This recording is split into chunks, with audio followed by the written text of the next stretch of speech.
my name is Jekiya, and I'm an RA here in Fairfield Hall. This is my first semester being an RA here, and basically, I'm just going to talk about, my experience. So my freshman year, coming into school, I came in like top 6 of my class from high school, and I expected, to transition well. Didn't happen. First semester ended up 1.7 GPA, got financial aid taken away, fought it, got it back, rearranged my life, got my priorities together, fixed it, and now here I am, graduating on time in my 4 years. I am an RA, raised my GPA. So, it's just to show, things happen, obstacles come along, but you conquer and you succeed. To be an RA, we have a minimum GPA of 2.5.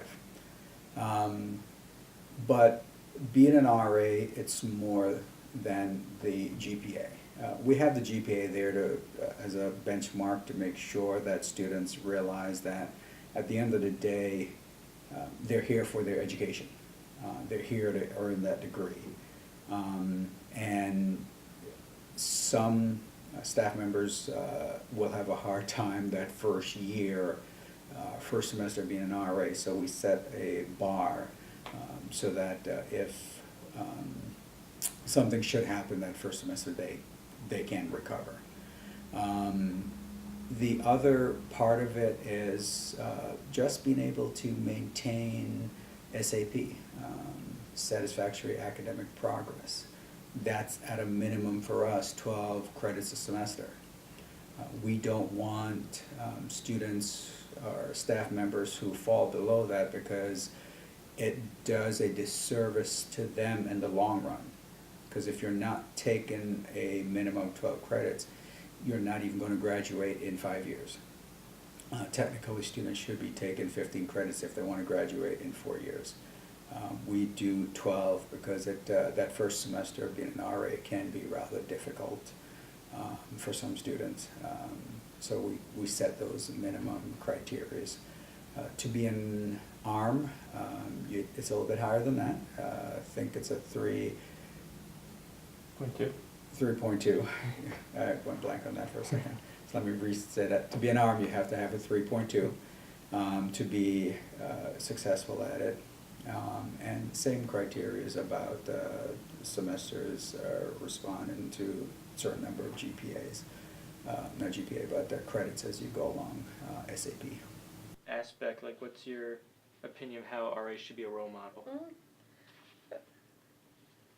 I mean, I've talked about this before, and we talk about it all the time when we're doing contract signing, and we talk about it in services and things. So sometimes you'll hear it ad nauseum, but there are times in your life that you take on positions, and when you do that, people look up to you. Sports stars get it all the time.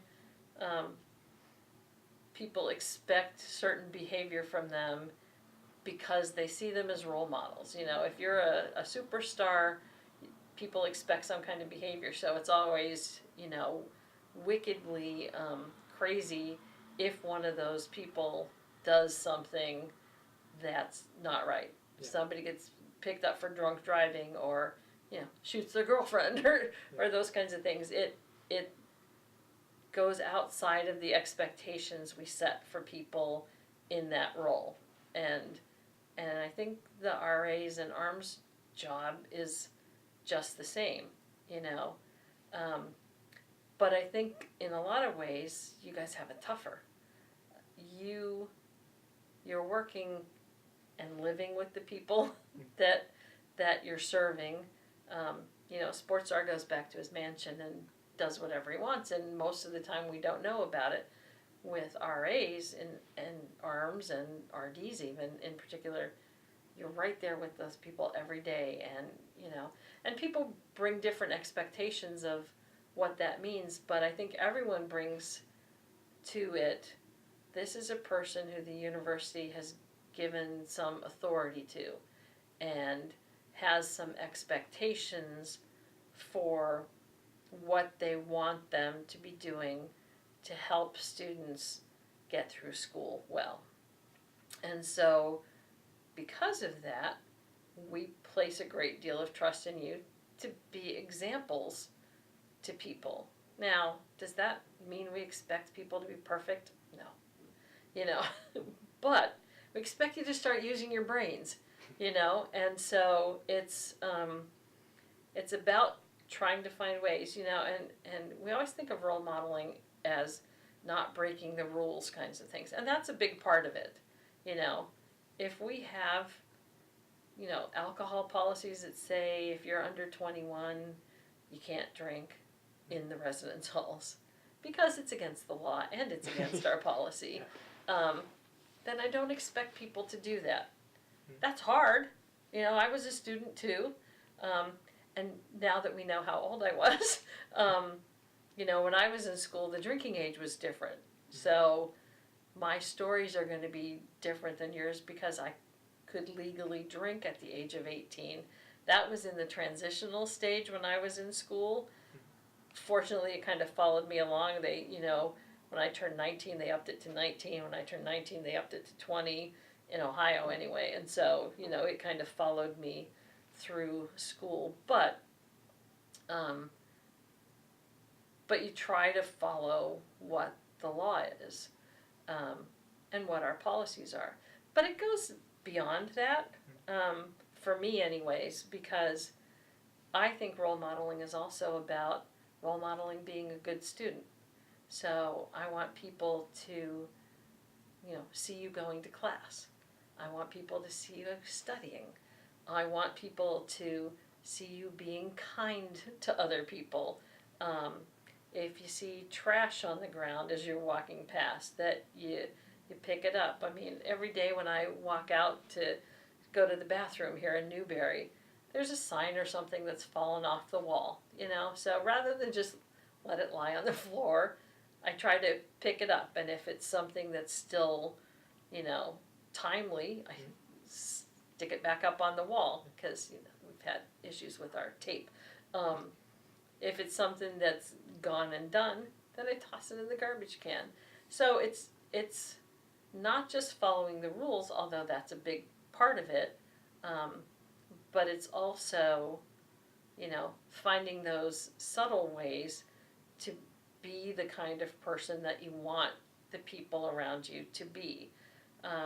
It's you know, interacting with people, and not just because we've told you have to have a conversation with these people, so you go down with your checklist and mark off, well, I talked to 101 and 102, you know, it's that, you know, if you're sitting in the lobby and one of your residents walks by, you know who they are, you know what their major is, you know that they had a test, you know, 3 days ago, and maybe you haven't seen them since then, but you say, oh, hey, how did that test go? I know you were worried about it.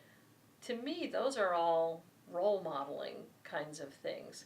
So, you know, I think when we talk about it, we tend to talk about it in terms of behavior and you know, following policy and rules, but it's bigger than that. That's a significant part of it. The other thing I think about being a role model, and sometimes it's tough as RAs and ARMs too, is that because of your position, you have some perks, or not even perks, but people sometimes look at you differently, or you think maybe you. Authority? Some of it's authority. I think there's a tendency sometimes for people to forget that you also have rules and policies that you live by. So, you know, if another RA comes to visit, you know that we say, yeah, you sign in, but you can go up to somebody else's room and visit them. I think then there's that tendency to want to push that a bit. Well, maybe I don't have to sign in, or maybe I can park my car in this spot, or maybe I can try something else because I'm an RA. And so, you know, we all have to fight that. I mean, I fight that every day when I come in here. I'm like, I'm a director for residential programs and staffs. I want my own parking space, you know, and I end up parking up the street or in the garage or things, you know, but we all, I think as human beings, you just fight that desire to want to have something because, you know, you've got a position that you think merits it. So then there's a tendency to want to try to push that a little. But like I said, for me, it's not just about policies and regulations. It is about that, but that's not the extent of it. It's not just about not doing bad things. It's about doing good things and being that example to people. You know, a role model is not just somebody who doesn't do bad things. It's somebody who performs and behaves the way that you want. It's kind of like the golden rule thing, you know, you want to treat people as you would like them to treat you. That's kind of how I see it in the terms of role model is if you want people to behave well on your floor, you know, and you want that strong community, you have to set the example of what that is for people, you know. So if they say, oh, Dave, he's in his room all the time, he never talks to us, you know, why should we get to know anybody here? Then you have this floor that, you know, everyone's doors are closed, they don't talk to each other, it's easier to get angry and aggravated at people that you don't know or care about kind of thing. So, you know, role modeling to me is making that leap forward too, that you have to be the example of what you want to see so that that becomes what you have.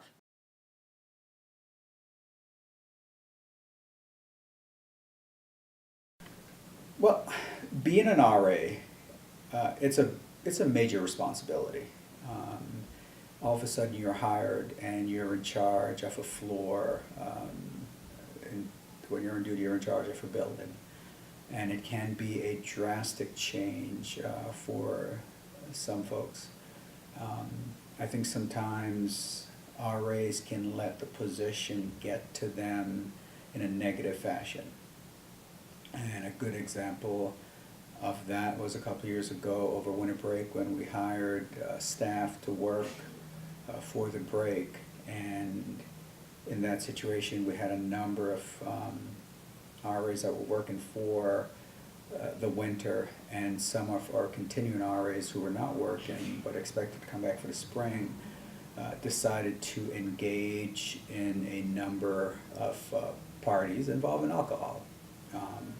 And not only that, in violation of our policy of not having any guests. In my mind, I'm thinking they thought it was not a big deal. They're RAs, who's going to police the RAs? Again, it's our expectation that they police themselves because you are a role model and you have to exhibit proper behavior. You have to maintain the policies, and if you're not maintaining them yourselves, how can you expect your residents to maintain those? Well, we had the RAs that were working for us invite RAs that were not working for winter break to a party to celebrate, I believe it was two people's birthdays. And initially they got away with it. But eventually, like with everything, it came out that it happened. We had to respond to it because it was a major violation, not of only school policy, but their contracts. And we went in and spoke to everyone to let them know that we're aware of it and asked people to come forward. Initially, people were not coming forward, or those that came forward did not share all the information.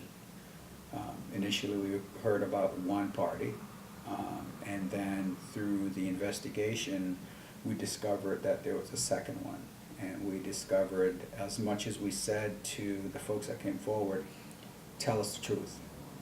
You tell us the truth, we can work with you. You lie to us, then you're showing us that you don't respect the department, you don't respect your contract, you don't respect the rules of the university. And as we progressed, we asked those that came forward, is there anything else? Is there anything else you want to tell us? And in 99% of the cases, they told us there was nothing else. And so we went through the progressive discipline process and had an outcome. And as we finished the investigation and the discipline process of the first incident, we came to find out there was a second incident that we were not told about from the people that were involved. So we had to start that process all over again of doing an investigation. And it became two separate incidents at that point in time. And we went through that second round of investigation and everything and came to a outcome. I think one of the things that was disappointing to me, not only did those folks that were involved in it violate our trust, the contract, the university rules, but they weren't honest with us. And they did a disservice to their fellow RAs, or ARMs, their staff, because of the volume of people involved. It took a while to get through. It was about a 2-3 week process for the first one.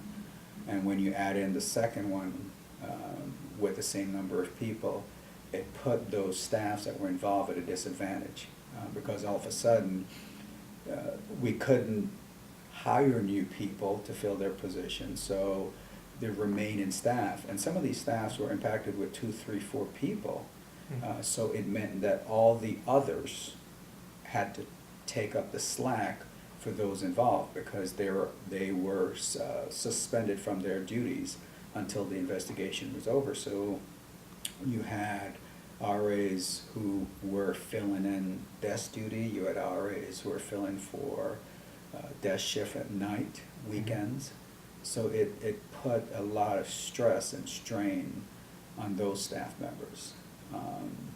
And not only am I disappointed of what went down, I am even more so disappointed of the after effects of not telling the truth, and ultimately the strain that it put on the staff members that were left behind.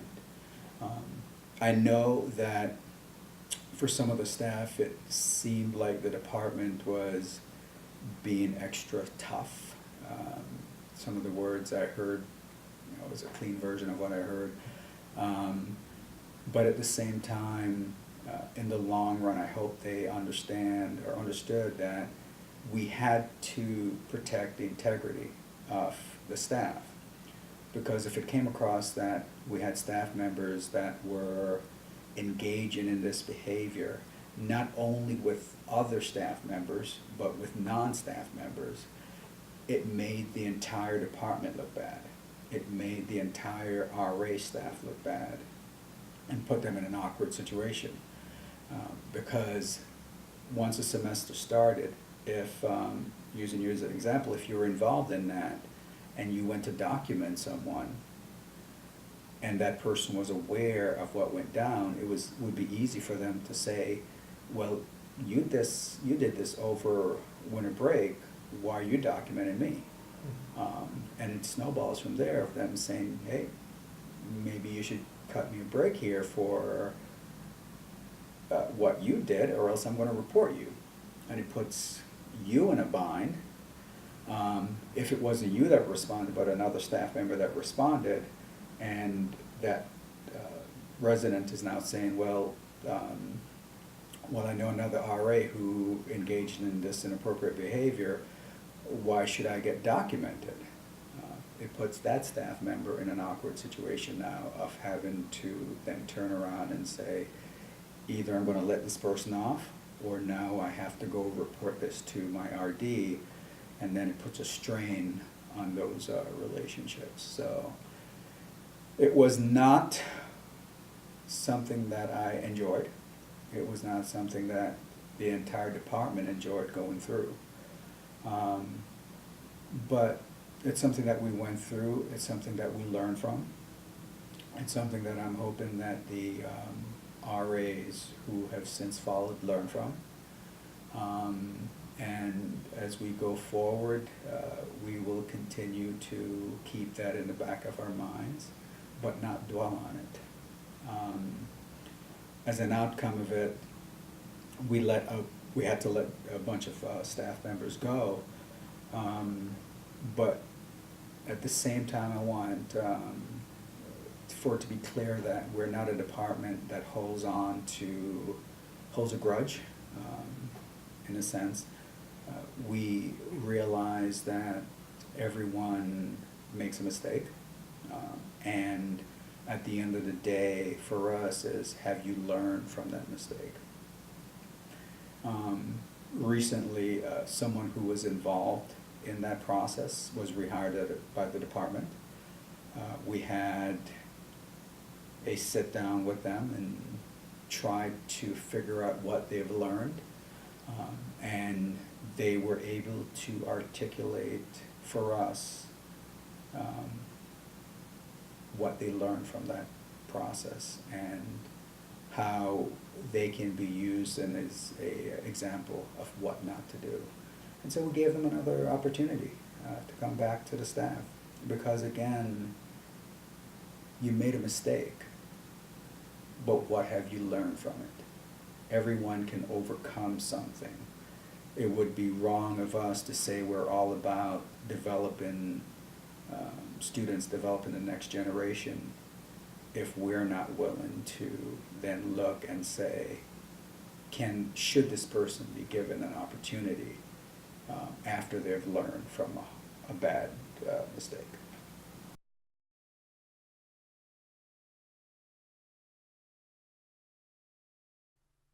Hi everybody, I'm Audra Sferazza. I'm a senior here at WCSU, and it's my second year as being an RA. Today we're going to go over a little summary of some of the inside tips you're going to learn about in your new position. So let's get started. The first topic we're going to talk about is interstaff and RA to resident relationships. So this makes it really complicated when you're an RA.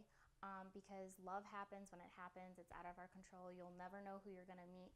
But unfortunately, it becomes really complicated when you're put in a position of authority and say you are intimate with a fellow resident or a resident in a different building, and a situation occurs where you have to write them up or whatever the case may be.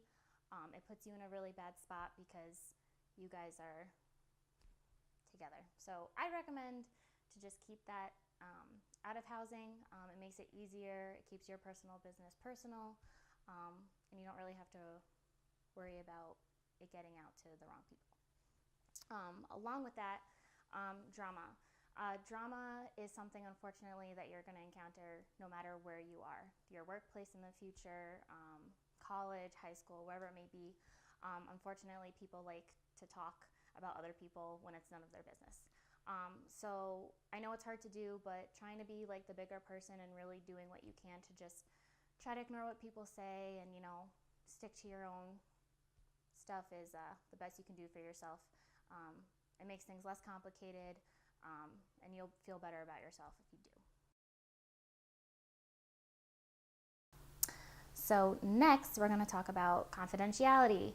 So being in the position that you're in, confidentiality is something that Housing and Res Life takes really, really seriously, as you should now in your new position.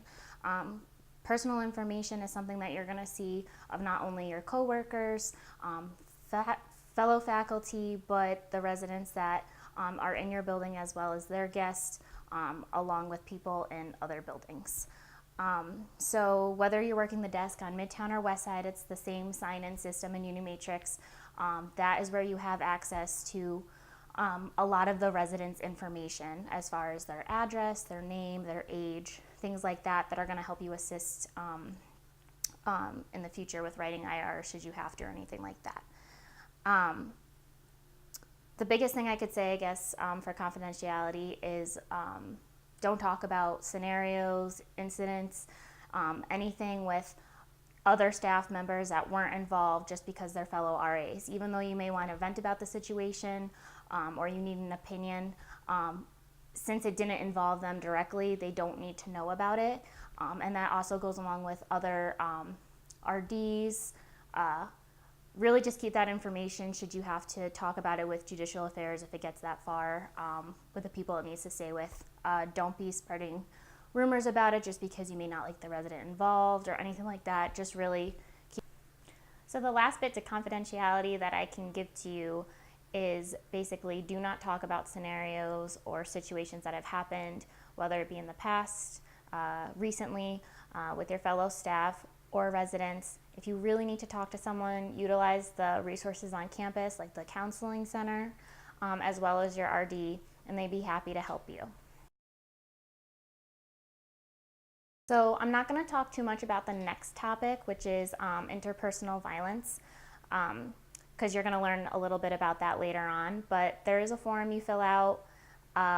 Basically with this, I'm only going to say tell the appropriate officials, depicting on what the situation is. You'll know how to handle it after your little training.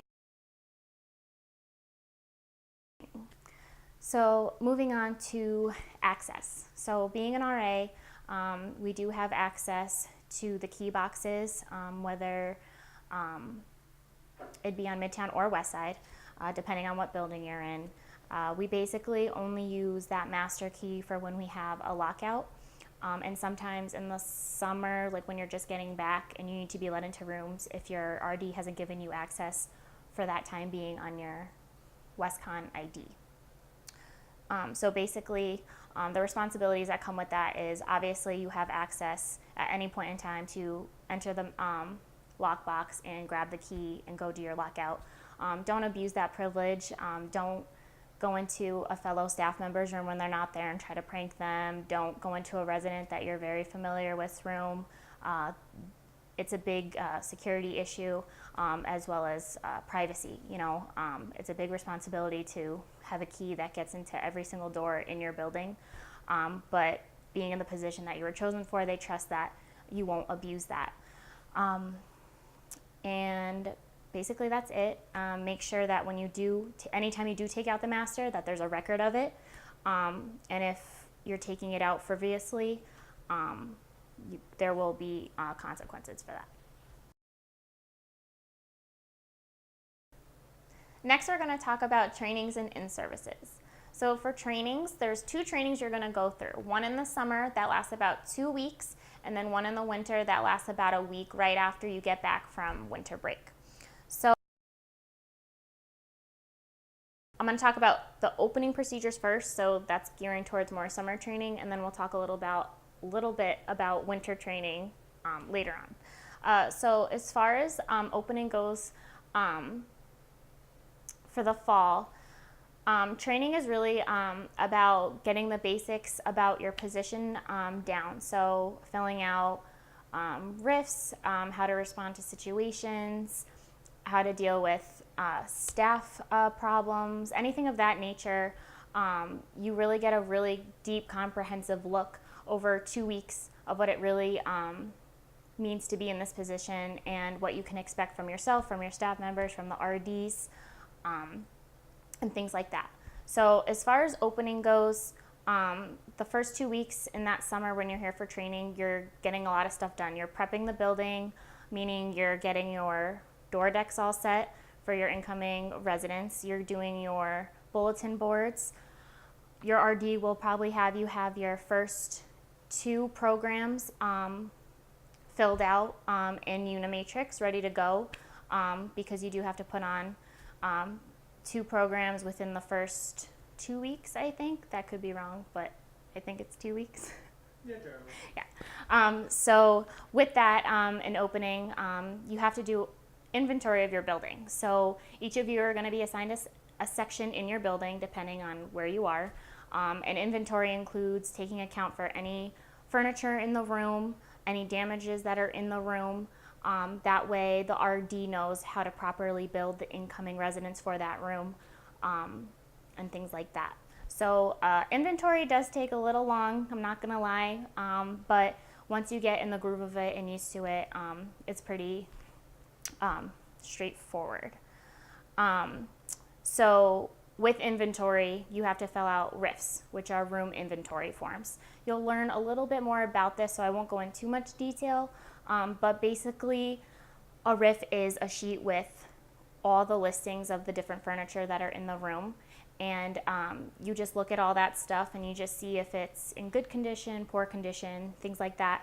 And each individual resident has one of these, so we know how to build them properly should there need to be billed for any damages or anything like that prior to them moving out at the end of the year, halfway through the year, or when they change rooms if they happen to do that. The rosters are something that your RD will provide for you, particularly when you're doing your door decks, so you know who your residents are, things like that. There's not too much information on the rosters, just the residents' names, their ID numbers, and what rooms they'll be in. And that's mostly it for building prep.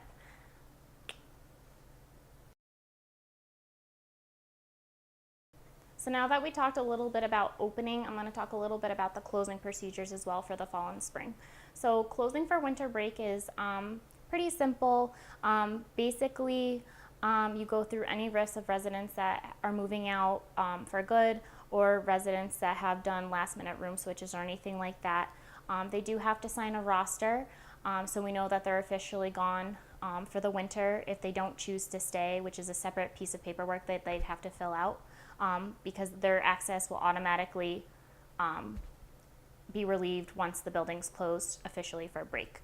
And basically, as a staff, what you do is, depending on your RD, you go through the building, you do checks of the rooms should you need to, and little miscellaneous things like that. Not too much, because it is only for winter break, it's not for the end of the year. Compared to in the spring, you will be doing a little bit more work in the spring, just because you're closing the building for the entire summer. So that's a little bit more work, but it's pretty much the same thing. You guys stay together as a staff with your RD, and depending how they break it up, you go throughout the building, look for any last damages and things like that with the rifts, like I talked about a little bit earlier. And that's really it for closing and opening. You'll learn a little bit more about these two things, but that's just like a general synopsis of things to look forward to.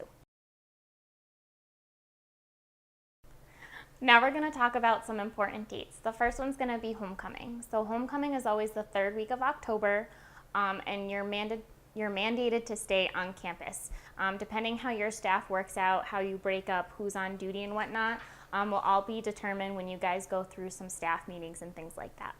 The next one is fall open house. Correct me if I'm wrong, but I'm pretty sure this happens usually the week before Thanksgiving. And this is a great opportunity to have potential students visit rooms and things like that. You'll get more details about that, like I said, with your RD when the time comes, but just be aware that you do need to be around. Should parents or residents or anything like that have any questions, you're available. Accepted Students Day usually is the first week of April. That's when students who are coming here for the next year get to come and visit campus and see what their life is going to be like for the next 4 years. So it's really important that you're here on campus, because we are a big part of the community as far as living on campus, which is something that we really want our students here at WestConn to do for 4 years and really get the full experience. So if you're here, you can be used as a resource for them to ask questions and things like that. And finally, WestFest. That usually happens the last week of April. And that's like when we have the big carnival and a lot of fun activities throughout the whole week. It's really important to be here for WestFest, because since it's right before the end of the year, it tends to be a little bit busier. So having all that backup with all your staffs is really important, and it's a good time, so you don't want to miss out on it.